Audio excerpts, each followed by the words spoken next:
Peter Parker wakes up from a coma. His entire apartment is covered in webbing.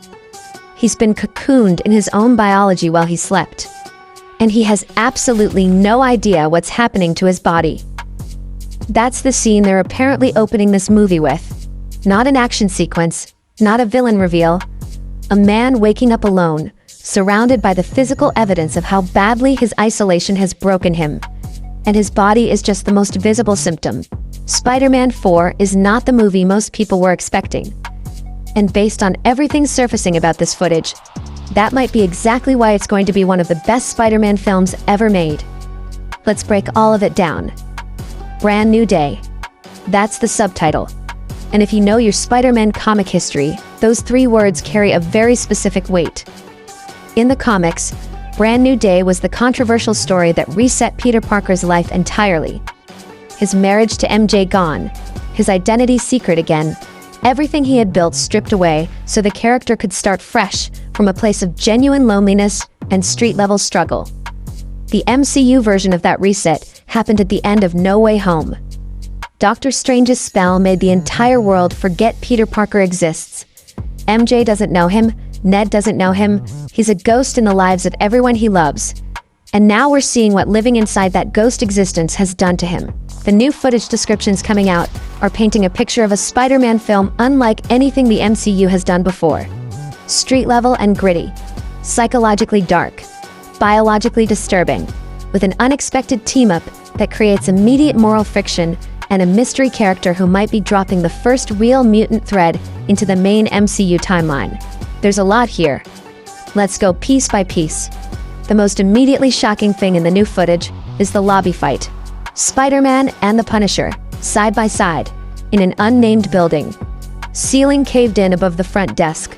Debris everywhere. The specific kind of structural damage that happens when someone crashes through a floor, rather than walking through a door, which, based on the visual evidence, is exactly what happened.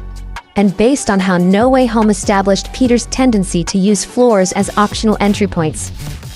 The Green Goblin fight is basically a masterclass in gravity-assisted combat. This is probably Peter arriving in the most Peter way possible. But the tension of the scene isn't the environment, it's the dynamic. Frank Castle is unloading on someone with an automatic rifle, and Spider-Man is frantic, actively trying to get past the Punisher, running interference, desperately trying to stop him from landing a lethal shot. This is the classic Spider-Man-Punisher dynamic from the comics in its purest form. Peter has an absolute no-kill rule. It's not a preference. It's the moral foundation of everything he does as Spider-Man. Frank Castle operates from a completely different ethical universe, one where the math is simple, the guilty deserve to die, and the only question is whether you have the means to make that happen. Putting them in the same room creates immediate, unresolvable friction. Because they're not enemies, they're both trying to stop bad people. They just disagree completely about what stopping them means. There's also a leaked beat that sounds like it's pulled directly from the comics. A scene where Punisher literally runs over Spider-Man with his battle van. Not maliciously. Frank is pursuing street-level criminals, and Peter is just in the way, trying to keep the collateral damage contained. It's darkly funny. It's also completely true to who both of them are. Later in the footage, they appear to be working together via comms, on slightly better terms. But Frank drops a line that's more important than any action beat in the sequence. You're starting to lose it. Frank Castle, a man who watches the world through the lens of pure violence and survival, looks at Peter Parker and sees someone who is coming apart. And if Frank can see it, it's not subtle anymore. In the middle of the street-level chaos, there's a tank chase scene, which, in a movie that's supposed to be gritty and grounded, is genuinely chaotic energy. And at the center of it is Sadie Sink. She is apparently forcing an elderly woman to pilot a massive damage control tank via mind control. Spider-Man stumbles into this completely unprepared. He sees an elderly woman inside a military-grade vehicle and has absolutely no idea what's happening. The woman doesn't either. She's not there by choice. Someone is in her head, making her drive. Then comes the detail that's sending the fan community into overdrive. The audio cues in this scene involve a distinctive popping sound, head snapping around, consciousness jumping from person to person, an elderly woman, then the guards, then someone on a catwalk above. Someone is hopping mines. occupying different bodies in sequence, using people like vehicles. The mutant theory for Sadie's sync is based on this specific power set, which aligns closely with Jean Grey's telepathic abilities at a particular stage of her development. Not the fully manifested Phoenix-level Jean, more like a younger, less controlled version whose powers haven't fully stabilized. Someone who can reach into minds but hasn't learned to do it gently. And the tank crashes into a damage control prison. The hatch gets ripped off. Spider-Man is seen holding it, which, sidebar, his new suit looks incredible in this scene, particularly the web shooter upgrades. The implication is clear. Sadie Sink's character is breaking herself out of custody. She's been locked up by damage control, and she used whatever minds were available to engineer her own escape. Could the Punisher be involved in the breakout? Frank has a long, complicated history in the comics of being specifically protective of young women in danger. It's not out of character.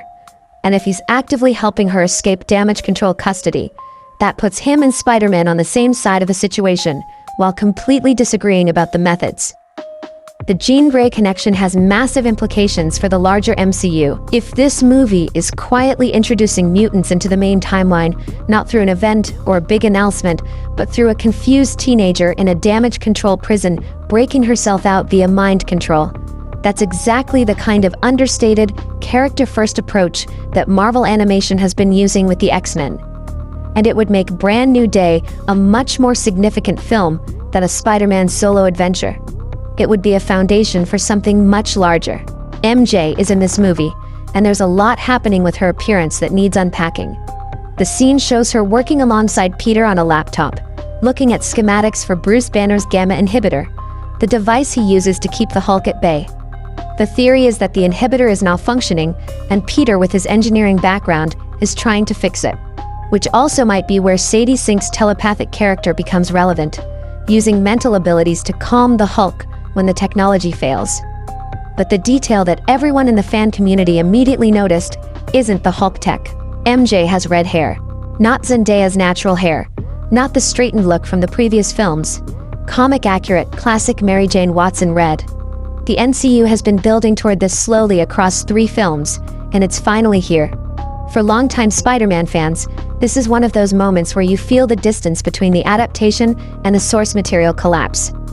They're in a makeshift workroom, scavenged parts everywhere. Peter back to building his tech from nothing, which is important context. This isn't Stark-level resources anymore. This is a broke, isolated kid figuring it out with whatever he can find. And MJ is there, guiding him through the repairs because she's an MIT student and she's brilliant, and the show recognizes that. But here's the question the footage raises that matters most. How is MJ helping Peter if she doesn't know who he is? The memory spell erased Peter Parker from everyone's mind, not Spider-Man. The heroic acts are still in people's memories. The person who performed them is not. So MJ knows Spider-Man saved her life. She's wearing the Black Dahlia necklace Peter gave her in Far From Home. She just doesn't know that the boy who gave it to her and the person who saved her are the same human being. And according to what's surfacing from the CinemaCon presentation, Ned and MJ have built a full conspiracy board. Photographs, connections, theories. Their top 2 suspects for Spider-Man's secret identity are Flash Thompson and their former teacher, Mr. Harrington, which is genuinely painfully funny. But the show is trusting that MJ's intelligence and the accumulated evidence of their shared history is going to lead her back to the truth. She figured it out once without being told. She'll figure it out again. And when she does, when that recognition happens, that's going to be one of the most emotionally loaded scenes the MCU has produced since the Endgame reunion sequences. Tom Holland pitched this subplot himself, and the fact that the lead actor brought this specific theme to the writers says something about where he thinks Peter Parker needs to go. He called it spider puberty, which sounds funny until you understand what it actually means. Peter wakes from a coma, cocooned in his own webbing. His apartment looks like a spider nest. His body is changing in ways he doesn't understand or control. New organic abilities emerging from biology that's responding to extreme stress and extended isolation. In the famous J. Michael Straczynski comic arc called The Other, widely considered one of the most psychologically interesting Spider-Man stories ever written, Peter undergoes a biological evolution triggered by the accumulated trauma of his life. The idea is that he's always been more than just a human with spider powers, that his connection to the spider totem is deeper than just the abilities, and when pushed hard enough, That connection manifests in ways nobody expected. The film appears to be adapting that concept in a very grounded, very MCU-specific way. Not the full six-arm transformation from the 90s animated series. This is something more subtle and more disturbing. An organism under extreme psychological and physical stress developing new survival mechanisms. And the theme underneath it is about as grounded as the MCU gets. Male loneliness. The specific, documented physical effects of extreme isolation and overwork.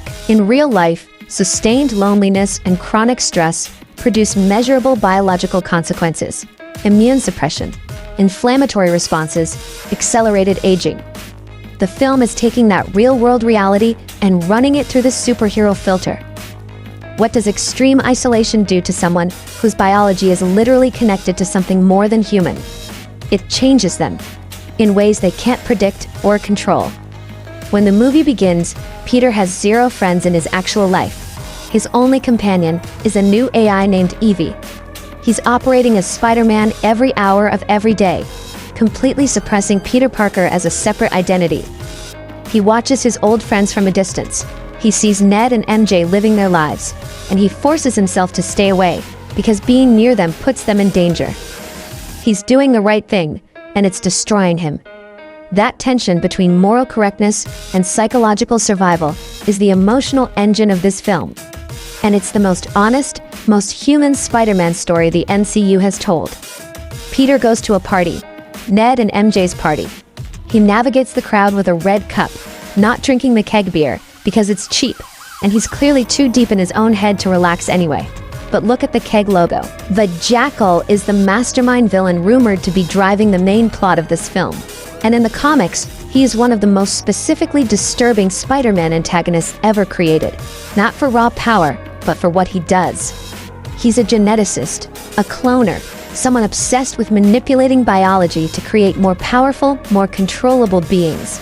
In the comics, he's responsible for the Clone Saga, one of the most ambitious and controversial storylines in Spider-Man history, which restructured the character's entire identity. In the MCU context, a villain whose specialty is genetic tampering, who might be deliberately exposing Peter to something that's accelerating his biological evolution, connects to everything the film is setting up.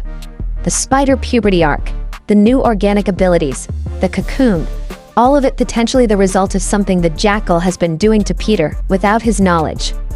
The Keith David voiceover, the 3 life cycles of the spider, becomes much more sinister with this context.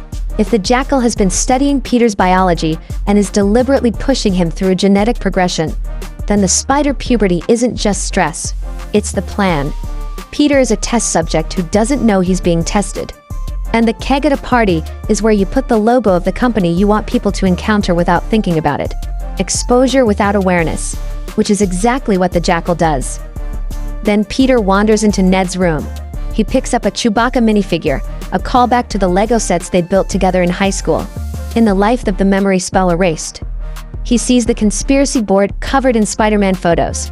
And Ned walks in, not knowing who Peter is, and casually says, "Spider-Man actually saved me and my friends' lives one time in high school."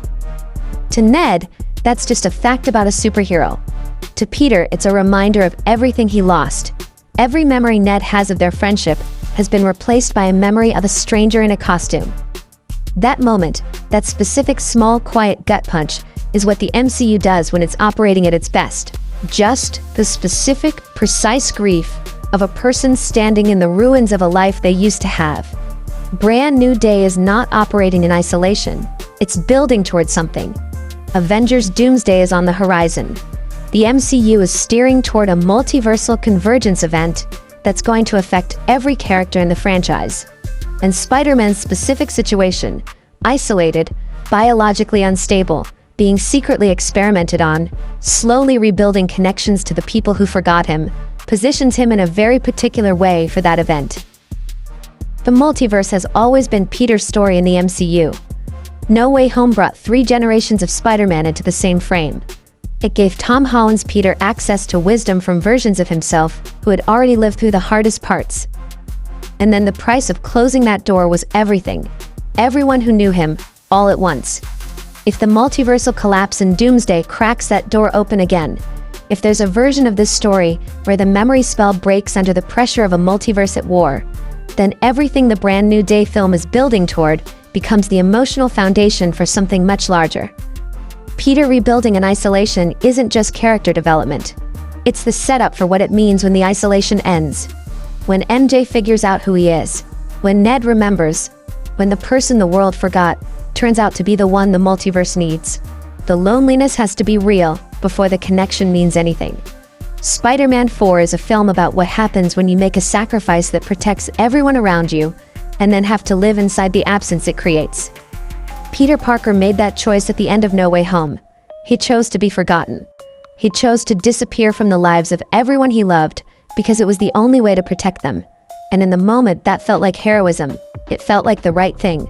Brand New Day is asking what heroism costs, when the person paying the price is alone with that cost every single day.